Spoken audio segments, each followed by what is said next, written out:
And we're taking you behind the scenes of the complicated immigration process here in the U.S. Well, it's left one man in legal limbo after he was brought to the U.S. from Liberia when he was just 2 years old.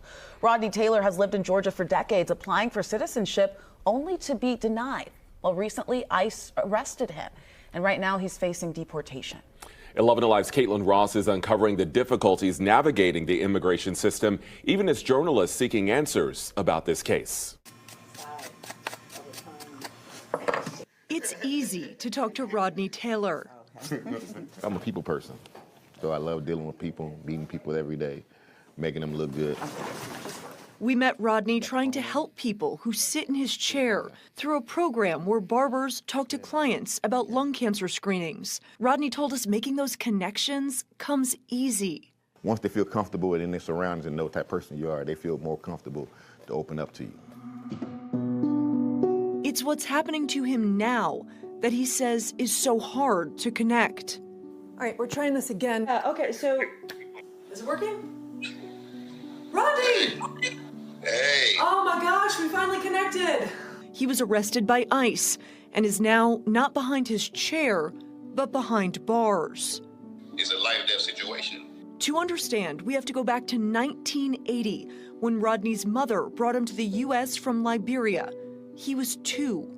Born with clubbed hands and feet, she brought Rodney here for amputation surgeries under a medical visa.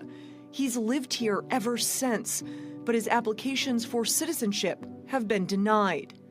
I feel like I'm at my wit's end. You know, I rely on prayer. That's because Rodney pled guilty to felony burglary charges when he was 16.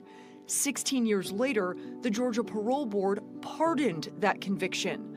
But the crime makes him ineligible for amnesty programs for minors. ICE officers cite the burglary case on his detention order now.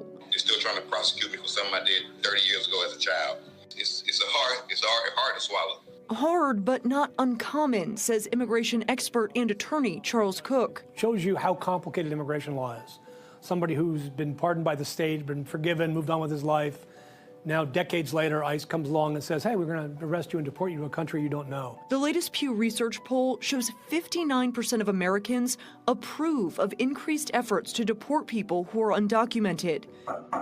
Over the last several weeks, 11 Alive has reported on the uptick in ICE arrests in metro Atlanta and across the country under President Trump's administration. ICE data shows that includes immigrants with criminal records, but also a 221% increase in immigrants without criminal records.